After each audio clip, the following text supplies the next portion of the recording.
Como atividades da aula de hoje, nós iremos trabalhar os exercícios de sua apostila que trata sobre probabilidade estatística, mais especificamente na resolução de exercício de nossa página de número 12, que eu gostaria que você localizasse e visualizasse comigo aqui o primeiro exercício. Faça uma análise crítica dos gráficos apresentados a seguir. Quando o autor pede para a gente fazer uma análise crítica, ele está pedindo para a gente olhar para o gráfico e tentar entender alguma informação que esse gráfico está trazendo para nós. Olhando para as legendas, para os eixos, para as informações. Aí ele diz assim: depois, escreva um parágrafo com as suas conclusões. Não se esqueça de informar se há equívocos, se houver e quais são. Bom, primeira coisa, esse nosso gráfico, essa nossa explanação de dados tem um título? Tem. Média do custo anual de um aluno no Brasil, em dólares. Tem eixos? Tem. Aqui nós temos a informação da escolaridade e aqui nós temos a informação do custo. Você percebe que existem duas barras verticais, uma em vermelho e uma em preto. Estas barras elas indicam os gastos com nível de educação em dólares, comparando o Brasil, que está em preto, com a média da OECD. Vamos, o que é a OECD? Organização para a Cooperação e Desenvolvimento Econômico. Essa seria a comparação que ele está fazendo para nós. Então, o que a gente poderia escrever? Primeira coisa que você poderia visualizar aqui é que esse é um gráfico comparativo. Então, você poderia escrever assim, ó, dados que comparam. Comparam o que, Vanks? O que é que está sendo comparado aqui? Os custos para alunos do Brasil. Os custos para alunos do Brasil e na média da OECD.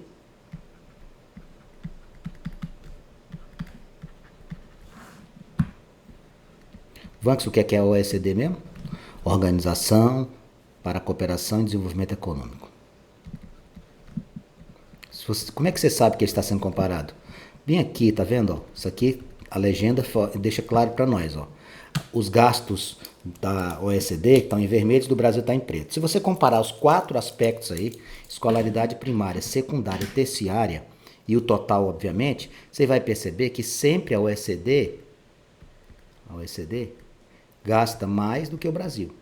Consegue visualizar, né? A barra vermelha ela é maior do que a preta em todos os comparativos. Teria alguma coisa a mais que a gente pudesse citar? Com relação ao gráfico propriamente dito, a gente poderia dizer o seguinte: o gráfico apresenta aspectos importantes, como os tais, ó. O gráfico apresenta o que aí? Ele apresenta a fonte. Qual é a fonte? Aqui, ó. O gráfico apresenta fonte, ele apresenta eixos. Ele apresenta legendas. Tem mais alguma coisa que a gente poderia citar? Poderíamos citar também que, dentre os que estão apresentados, gastos com a escolaridade primária, secundária e terciária, a gente pode observar que a escolaridade terciária é que se gasta mais. Ó, os gastos no nível de educação terciária é o maior entre todos. Tem mais alguma coisa que eu poderia perceber aqui? De forma geral, sem nenhuma restrição, o Brasil tem um custo menor com alunos. Isso é um bom sinal, Vanks? Não, não é um bom sinal. Isso é um péssimo sinal. Se eu digo para você que o Brasil está gastando pouco com a educação, não é economia. Gastar pouco com educação não é economia. Gastar pouco com educação é erro de qualquer nação. O Brasil tem um custo menor com educação em todos os níveis. Em nenhum dos níveis nós conseguimos passar a média da OECD. O Brasil tem um custo menor com educação em todos os níveis comparados à média OECD. Pronto, essas informações aqui já são mais do que suficientes na questão de número 1.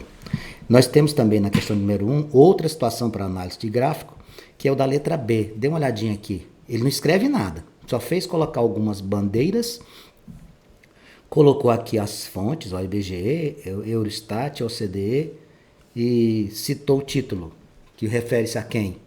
A desemprego. Aí tem Reino Unido, Estados Unidos, Alemanha, Coreia do Sul, Chile, Peru, México e Brasil. Bom, o que é que a gente pode escrever disso? Gráfico trata do desemprego em algumas nações.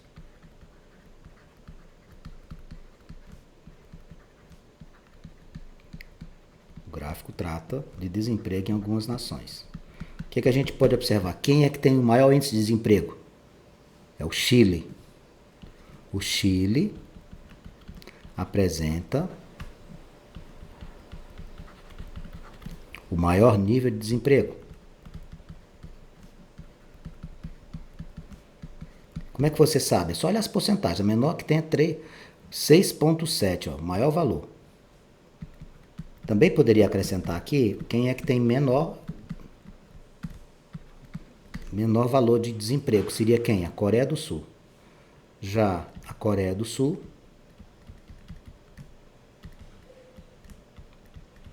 apresenta menor índice. De quando é isso, Vanks? 2014. Bom, outra coisa que a gente poderia perceber aqui. Dá uma olhada no México e no Brasil. O México está com quanto? Com 4,8. E o Brasil? 4,7, não é? Olha o tamanho da barra do Brasil para o México. Isso aqui tem um erro. Por quê? A barra do México, que é 4,8, deveria estar acima da barra do Brasil, que é 4,7. Então aqui, ó, observamos erro na representação comparativa México-Brasil. Na representação comparativa México-Brasil. Não há necessidade de escrever mais coisas, porque quando você olha, você já vê qual é o erro. O erro que a gente tem aqui. A barrinha do Brasil não poderia ser maior do que a do México, porque 4,7 é menor do que 4,8. Tá? O que a gente pode observar também? Com relação ao Brasil, o que a gente poderia observar? O índice de desemprego do Brasil supera apenas a Coreia. Ó, o desemprego no Brasil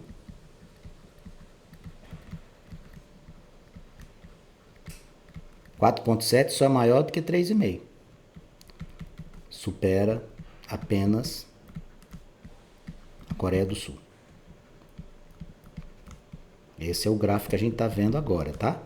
Os gráficos permitem uma série de observações, né?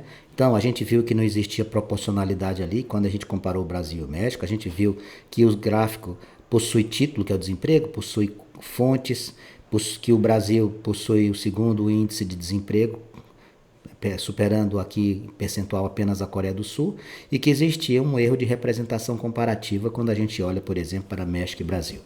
Ok? Então, essa aqui seria a questão de número 1 da página 12, com sequência na página 13. Na sequência de exercícios que nós apresentamos para você, nós temos aqui uma que pede para a gente analisar algumas informações. Ó, analise as informações apresentadas, isso aqui você vai encontrar na página de número 15. Em cada item, em seguida, verifique qual é o gráfico mais adequado para esse conjunto de dados. Lembre-se que algumas vezes mais de um tipo de gráfico pode ser usado para traduzir o mesmo conjunto de dados. Ao final, trace gráficos adequados. Nós apresentamos para você ontem os gráficos de barra, gráficos de segmento, gráfico de setor. Apresentamos para você o histograma, o infográfico. Então, todos esses gráficos que a gente apresentou para você podem ser utilizados de acordo com a necessidade. Você pode usar mais de um tipo de gráfico, você pode fazer uma planilha que também funciona como um gráfico de informações que a gente conhece como infográfico. Vai depender muito do texto que ele trouxer. Vamos ver o primeiro. Segundo o IBGE, o tempo em horas semanais dedicado aos afazeres domésticos de homens e mulheres é diferente considerando raça e cor. Os homens brancos dedicam 10,4 horas semanais e os pretos pardos 10,6. As mulheres brancas trabalham em casa 17,7 horas semanais e as pretas e pardas 18,6 semanais. Dados de onde? Do IBGE. Essa aqui é a fonte.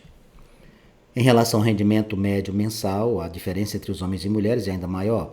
Os homens recebem em média R$ 2.306, enquanto as mulheres apenas R$ 1.764. A sugestão que eu lhe dou é que você monte um infográfico. Por quê? Porque aqui você fala de homens e de mulheres, você fala de raça, você fala de cor, você fala de tempo, você fala de remuneração. Então seria interessante usar um infográfico. Ó, sugestão que eu vou lhe dar aqui, infográfico.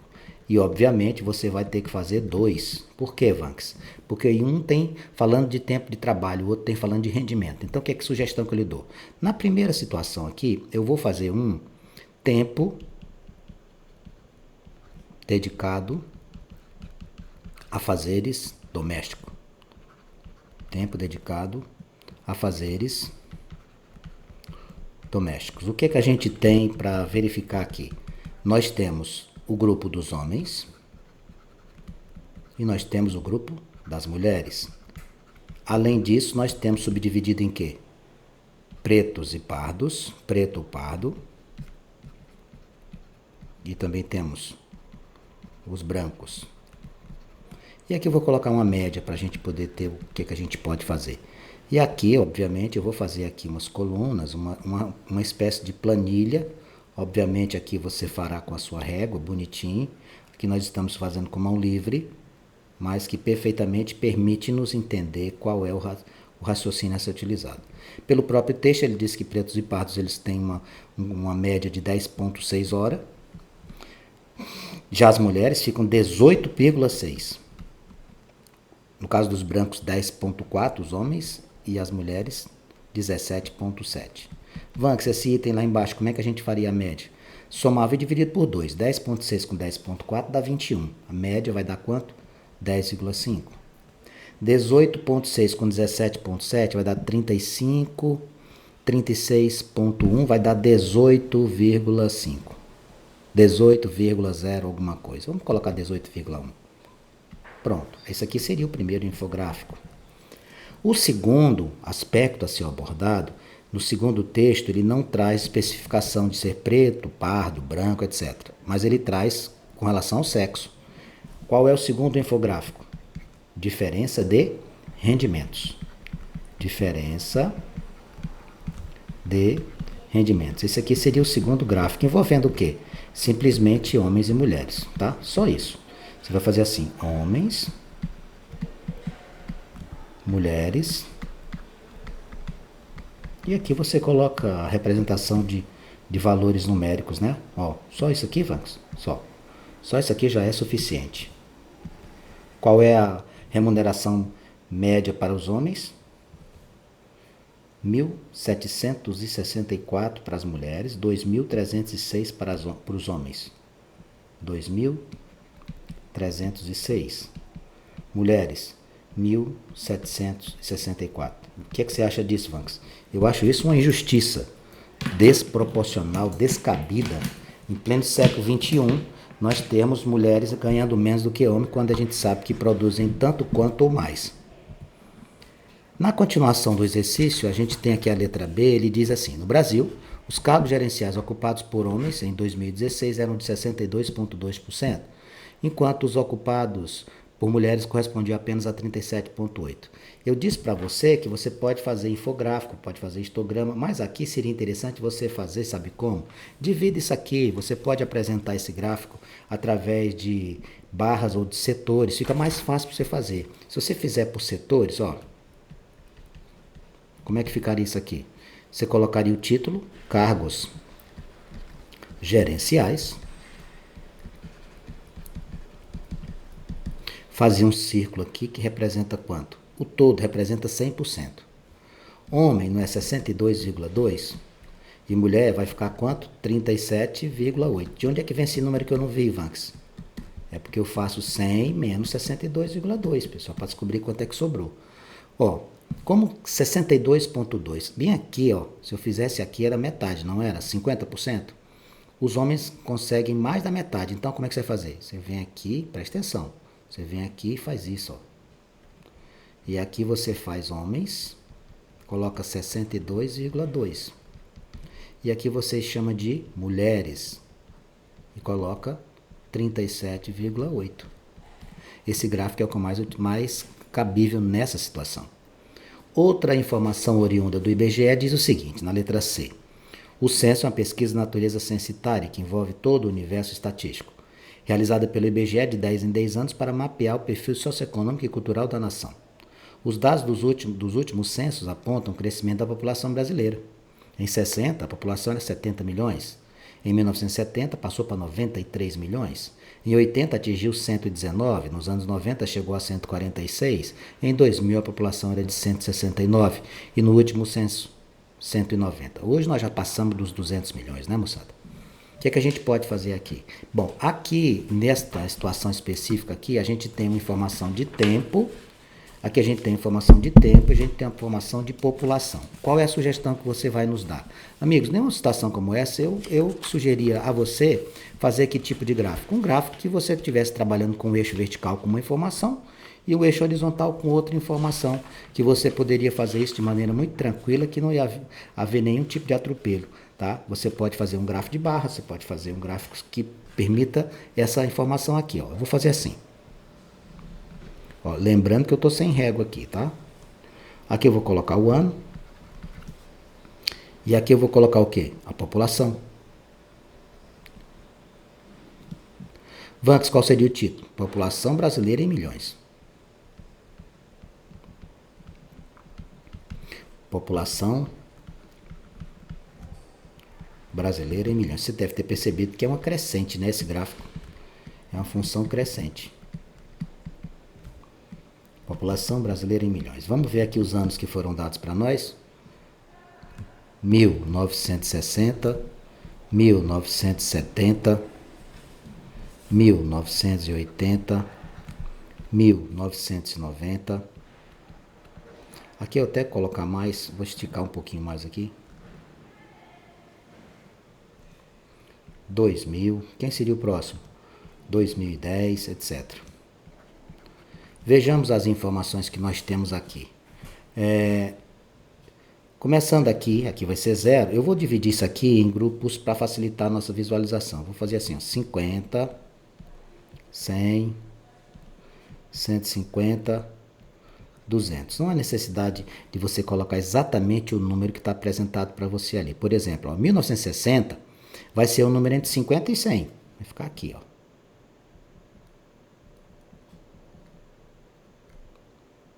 O 70, que atingiu em 1970 93 milhões, é praticamente aonde? É praticamente chegando no 100, ó.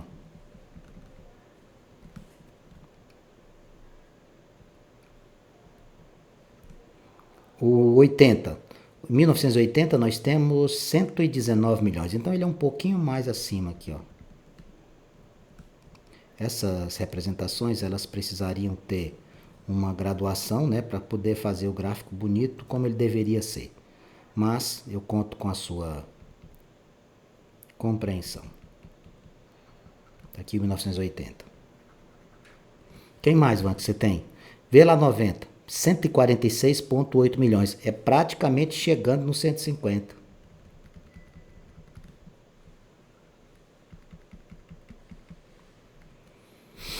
E o 200, e o ano 2000 quanto? 169,8 já é lá em cima, mais acima aqui, ó. 169,8.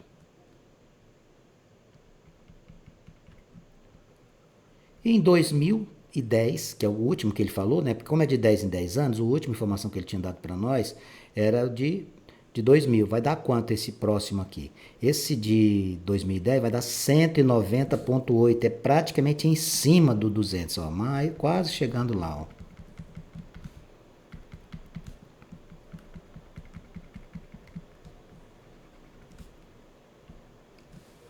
Então aqui seria a nossa linha horizontal com os anos. E aqui embaixo, aqui a gente teria o gráfico, ó. Ligando todos esses pontos aqui, ó. Numa ordem o quê?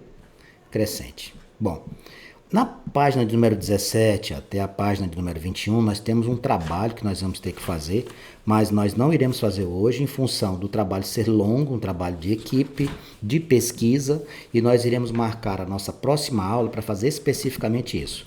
Então já adianto para você, nós temos um trabalho de pesquisa que vai da página de número 17 até a página de número 21. Isso eu vou deixar aqui em aberto para que a nossa próxima aula a gente faça especificamente essa atividade, tá bom?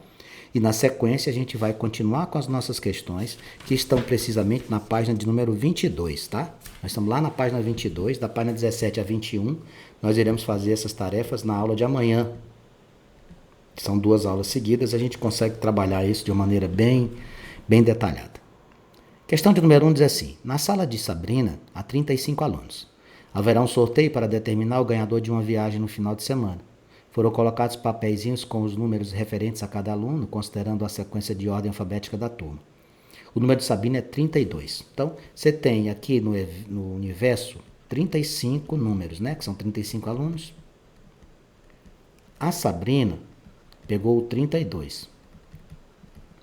A pergunta é o seguinte: o número de Sabrina é 32. Se for sorteado um número par, ó. Se você tiver o sorteio, um número par, qual é a probabilidade que ela seja exatamente o número da Sabrina? Meus amigos, como é que a gente faz probabilidade? Eventos favoráveis dividido pelo total de eventos. Não esqueça, eventos favoráveis dividido pelo total de eventos. Bom, o evento favorável para a Sabrina ganhar, quem é? É o número dela, só tem um. Total de eventos. Quantos números pares nós temos do 1 ao 35? Nós temos 17 pares. Até o 34 nós temos 17 pares. O 35 é ímpar. Nesta sequência nós temos 17 pares e 18 ímpares. Então a probabilidade dela seria 1 sobre 17. Essa aqui está certa a resposta? Já terminou? Já. Se você quiser colocar isso em números decimais, preste atenção que eu vou falar aqui. Se você quiser colocar isso em números decimais, a resposta sua seria 0,058. Tá certo também. Eu vou colocar todas as possibilidades. Isso aqui em porcentagem, você puxa 2 casas. 5,8%. Pronto. Qualquer uma das 3 apresentações estão corretas. Na questão de número 2, ele diz assim: em um jogo envolvendo um baralho, utilizaram-se apenas as cartas de naipes pretos, ou seja, as cartas de paus e espadas. As cartas são embaralhadas e o jogo retira uma aleatoriamente sem ver a face que indica, que faz a identificação. Tirando-se uma carta que contém número, qual é a probabilidade de que ela seja maior do que 5? Para quem não conhece baralho, o baralho tem 4 tipos de cartas, que são os naipes: paus, espadas, copas e ouros. Ele pegou aqui os naipes pretos, deixou fora os vermelhos. São 13 cartas cada uma. Estas cartas têm numerações ou têm fotos, pessoas, indivíduos, alguma representação que não seja numérica. Os números nas cartas, eles vão do 2 ao 9, tá? Os números vão do 2 ao 9. O As é a letra A, então não é número. Então aqui, ó, 2, 3, 4, 5, 6, 7, 8, 9. Que mais? Tem mais alguém aqui? Tem o 10. Esqueci do 10. O 10 também. Então aqui você tem quantos números? 1, 2, 3, 4, 5, 6, 7, 8, 9. Você tem 9 números, tá bom? Então o que é que eu vou fazer aqui? Eu vou trabalhar isso aqui com 9. Eu vou fazer 9 vezes 2. Por que, Vanks? Porque você tem cartas de paus e cartas de espadas. Se você tem 9 de cada uma, total é de quanto? 18. Então, o seu total de eventos é 18. Você deixou fora, por exemplo, valete, dama, rei, porque eles são imagens, não são números.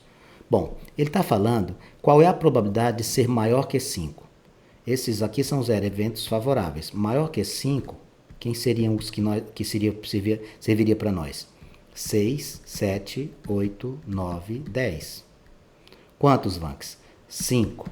Só que assim, você tem que fazer 5 vezes 2. Por que, Vanks, você tem que fazer 5 vezes 2?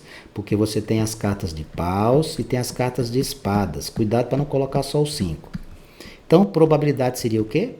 Probabilidade, caros amigos, eventos favoráveis dividido por total de eventos. Quais são os eventos favoráveis? Esses aqui, 10. Total de eventos são esses aqui, 18. 10 dividido por 18. Se você fizer esse cálculo aqui, você pode encontrar 0,56. Não precisa dividir 10 por 18. Isso em porcentagem. 56%. Qual é a resposta que eu deixo? Qualquer uma das três está certa. Questão de número 3 diz assim: em um globo vazado para um jogo de bingo, há 75 bolas numeradas de 1 a 75. Letra A. A probabilidade de sair bola par ou ímpar é a mesma? Não. Justifique. Sabe por que não é a mesma? Nós temos de 1 a 75, 37 bolas pares. De 1 a 75, nós temos 38 bolas ímpares. Tem uma a mais ímpar. Então, se tem uma a mais, ela vai te dar um universo maior. Quando você procura a probabilidade para as pares, fica 37 sobre 75. Quando você procura para as ímpares, fica 38 sobre 75. Existe uma probabilidade de você tirar mais ímpares do que pares. Não significa que acontecerá, mas existe a possibilidade. A letra B ele diz assim: se sair na primeira retirada, se sair par na primeira retirada, qual a probabilidade de sair par novamente? Vamos pensar. Ó, você já tirou uma par. Você já tirou uma par. Se você já tirou uma par, quantas pares ficaram lá? 37 menos 1 ficaram 36 no globo, tá bom? Você já tirou uma par. A pergunta é, qual seria a possibilidade de você tirar outra par? Ó, na segunda, também ser o quê? Par. Como é que você vai fazer? Preste atenção, por gentileza, é rapidinho. Eventos favoráveis. Bom, evento favorável para nós agora, não temos mais 37 pares. Você já tirou a primeira par, você tem 36. Sobre o total de bolas no globo, 75, só que você não já tirou uma, ficaram quantas? 74. 36 sobre 74. Pronto, essa é a sua resposta. Se você quiser fazer o cálculo, você vai encontrar 0,486, que também pode ser escrito em forma de porcentagem, 48,6%. Eu deixo bem claro, isso não exige você fazer os três. Qualquer uma das três respostas estão corretas, tá bom? Qual é a segunda pergunta? E qual a probabilidade de sair ímpar na segunda bola? Bom, na segunda sair ímpar, eu já tirei uma que foi par, não foi? Bom, na segunda, como eu já tirei uma bola, quantas ímpares você ainda tem lá? Você continua tendo as mesmas bolas ímpares que você tinha, tá? Ele diz assim, ó, se sair na primeira retirada, qual a probabilidade de sair par na segunda? Tá. E qual a probabilidade de sair ímpar na segunda? Você mudou a quantidade de bolas ímpares do globo? Não. Continua quantas? 38. Só que você não já tinha tirado a primeira? O seu universo não é mais 75, é 74. Vamos ver quanto que dá aqui isso aqui. Quando você dividir 38 por 74, você vai encontrar 0,513. 0,513, que também poderia ser escrito como, puxa duas casas para a direita, 51,3%. Pronto, aí está a resposta da letra C. E para eu fechar, ele perguntou, nessa situação os eventos são dependentes ou independentes? Vamos lembrar, eventos independentes são aqueles que não dependem da situação anterior. Dependentes, o nome já diz, dependem do evento anterior. Neste caso, quando eu tiro uma bola e não devolvo, eu altero o universo de informações. O espaço amostral muda. Então, esse aqui é um evento dependente. Qual a justificativa? Acabei de comentar. O que você poderia escrever aqui? Por que esse evento é dependente?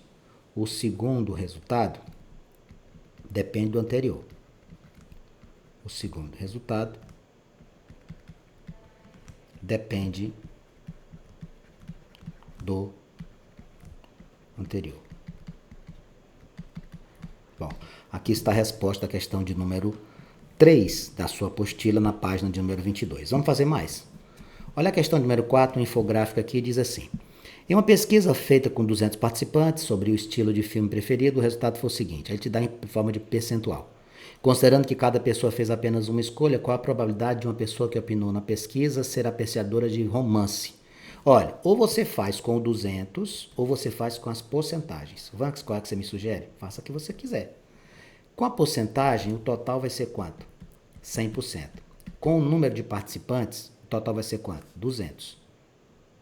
Qual é que você vai fazer? Eu, particularmente, vou fazer com porcentagem. Então, vai fazer assim, ó.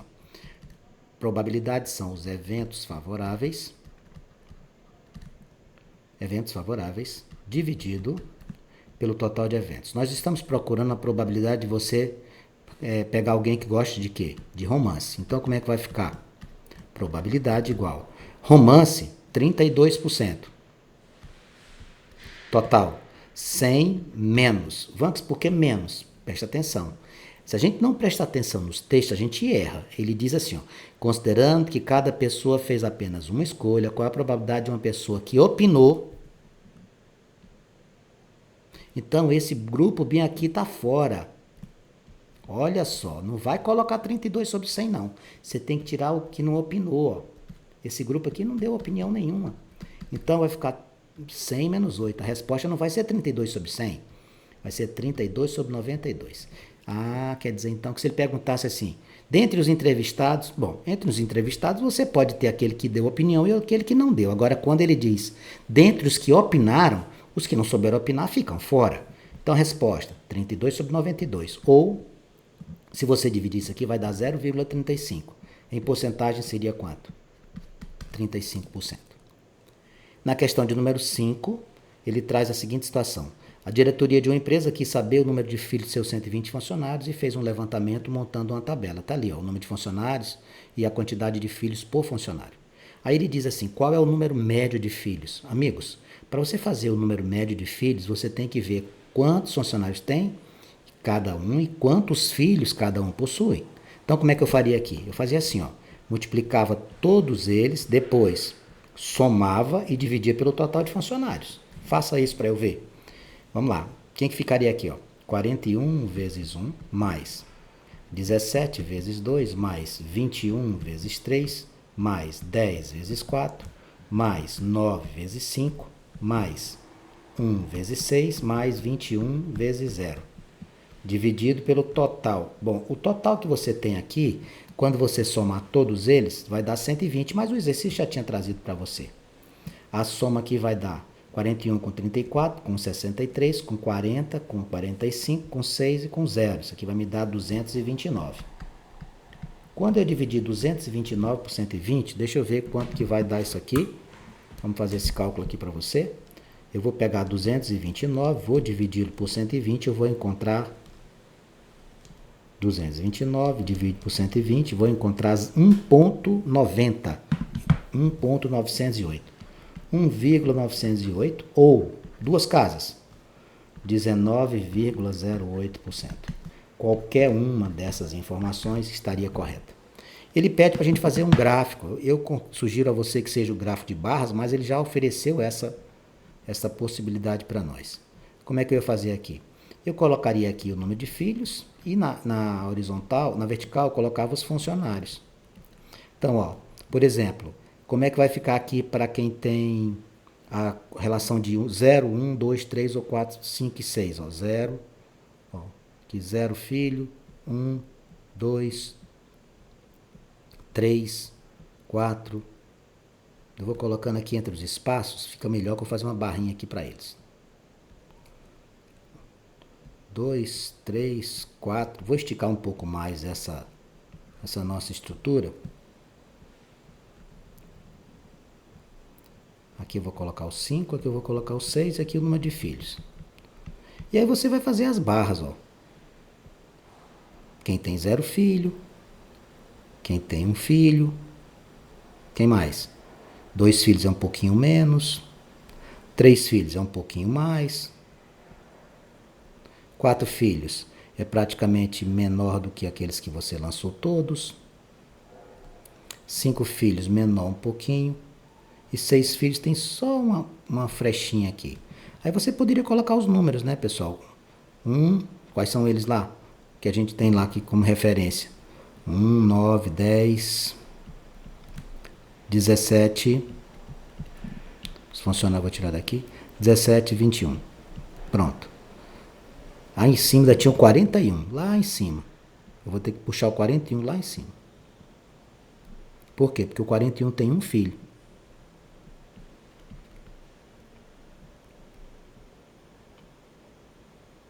Pronto.